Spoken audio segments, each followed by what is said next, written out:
গোয়েন্দা তথ্যের ভিত্তিতে জানা যায়, সাগর পথে মালয়েশিয়া পাচারের উদ্দেশ্যে নারী ও শিশুসহ বিপুল সংখ্যক ব্যক্তিকে টেকনাফের বাহারছড়ার গহীন পাহাড়ে বন্দী করে রাখা হয়েছে।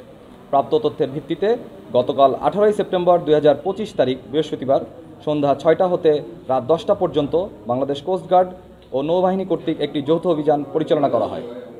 অভিযান চলাকালে কোস্টগার্ড ও নৌবাহিনী সদস্যরা উক্ত পাহাড়ের চূড়ায় পাচারকারীদের গোপন আস্তানা হতে পাচারের উদ্দেশ্যে বন্দী থাকা নারী ও শিশুসহ 66 জনকে উদ্ধার করতে সক্ষম হয়।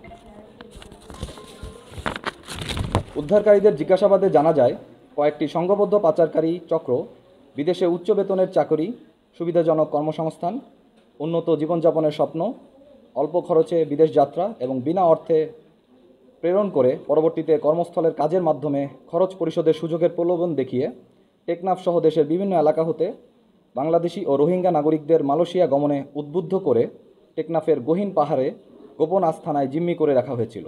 পরবর্তীতে পাচারকারীরা তাদের সুবিধাজনক সময়ে মেরিন ড্রাইভ সংলগ্ন উপকূল হতে বোট যোগে মালয়েশিয়ায় পাচার করার পরিকল্পনা করছিল।